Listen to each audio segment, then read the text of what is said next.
Bakit ko po ginagawa ito? Passion ko po ito dahil nga galing po ako sa isang agricultural school, no? At yun nga, nung kami 80s, tinatawag kami Future Farmers of the Philippines. So, miyembro po tayo doon. At umattend tayo mga convention doon, no? And doon sa school na yun, doon ko natutunan paano mag-alaga ng livestock, pagtanim ng palay, lahat. Kasama na po yung gulay. And nadala ho natin yung mga karanasan at naaral natin noon sa probinsya, nadadala natin sa Maynila kung saan tayo ngayon nagtatrabaho. And yun nga, ito, kaya po meron akong urban garden. Dito guys, gagawa ulit tayo ng taniman. So ito po kasi ay lagayan ng tubig, yung 8 liters. Mas pinili natin kasi ito kaysa yung galon, no? Ito kasing galon po natitipak pag katagalan. Yan. Unlike itong lagayan ng tubig, makunat, no? Ilang taon na po ito, tingnan nyo. Yan. Na ginagawa nating taniman, tulad nito. Yan. Yan po yung mga taniman natin. Matagal siya. Hindi siya basta-basta brittle, no? Na kagaya ng galon. So mas pili natin yung ganito. So ang ginagawa ko lamang po dito ay kinakat nga yung ibabaw. Then binubutasan natin to para meron siyang drainage o drain. So practice po natin yung ganito. At nakakatulong po tayo, no, yung pag-recycle natin ng mga plastics. Kaya po, no, hinihikayat ko po kayo na yung mga plastic na ganito, yung PET bottles na malalaki, kasi mura naman ito na, kung ibenta natin ay magkano lang. So mas mainam, no, samnan na lang natin. Mas malaki ang ibibigay niya kapag tinamnan natin, kasi nakapag-recycle na tayo ng plastics, meron pa tayong naaani, no? Siyempre, hindi na tayo bibili ng taniman. So, yan, may mga butas na. Tapos, lalagyan lang natin ng loam soil. Yan. Kasi po dito sa Metro Manila, no, siyempre, binibili po natin yung lupa, no? Mahalaga ang lupa kapag nag-urban garden ka. Kaya nga, ang ginagawa ko po minsan ay nagkukumpos ako. Lalo na yung mga dahon-dahon, no? Acacia, nara. Yan, haluan mo lang ng kunting lupa o yun. Magandang soil additives yung mga ganun. Tulad yung isang taniman ko dyan ng malunggay. Marami po niyan, dahon-dahon. So, kinumpos ko. Then, nung composted na, saka ko nilipat yung isang malunggay na nakatanim sa ganito po, no? Na pang 20 liters lang. So kapag malunggay kasi sa 20 liters, hindi po siya akma, no? Kasi nga po, araw-araw didiligan mo kapag 20 liters.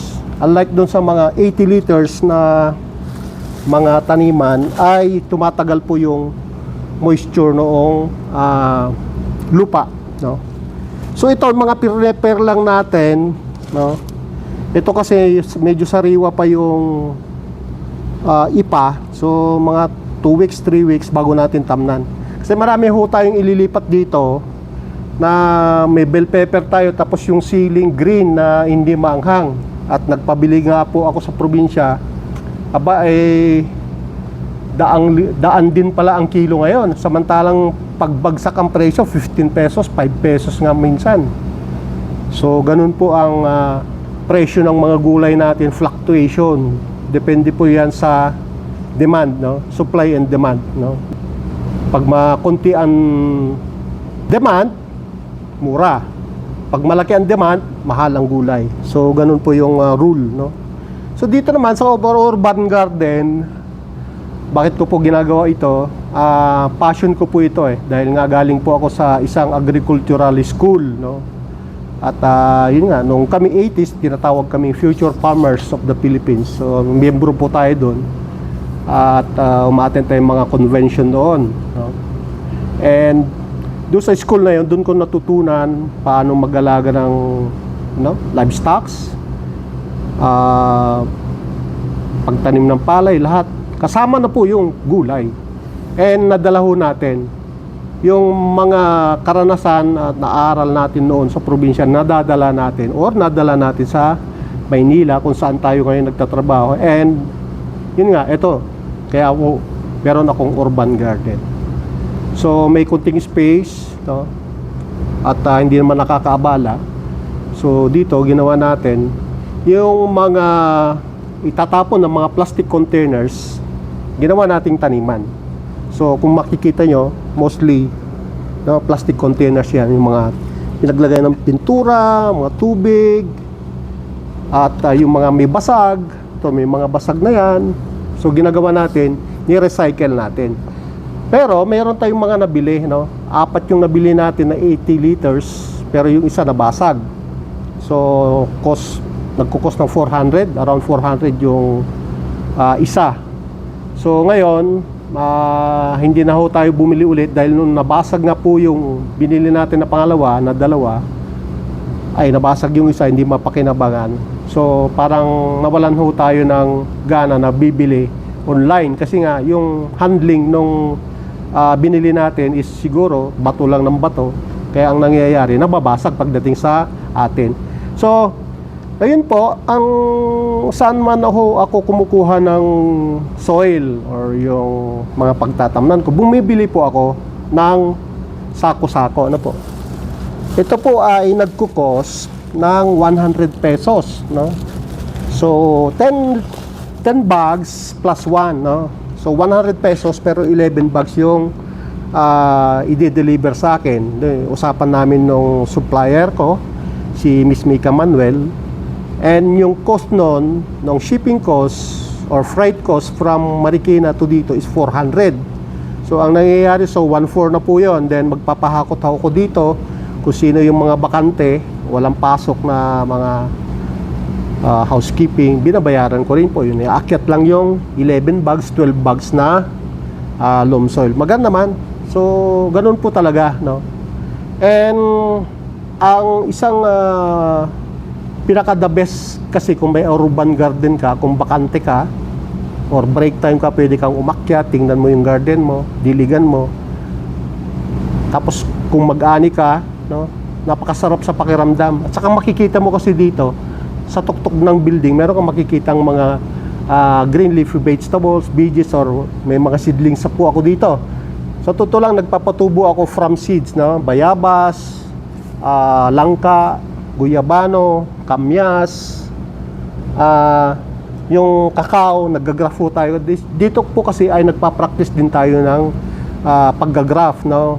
And may i-share natin, no? Yung mga nalalaman natin, yung napapag-aralan natin sa mga sangay ng gobyerno, sa Department of Agriculture, sa Bureau of Land Industry, kung ano yung naaaral po natin. Libre naman ho tayo mag-seminar, libre man ang pagse-seminar ko doon.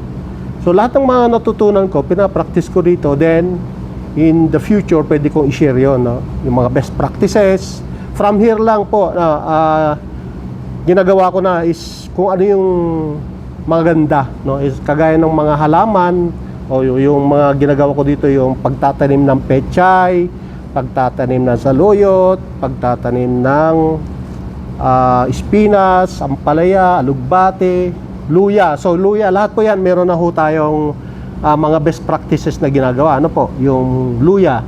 So dito hindi ako nawawala ng luya kasi pag ani ko doon sa timba na tinamnan ko, nagtatanim ulit ako. Kaya meron ho tayo at marami ho tayong luya.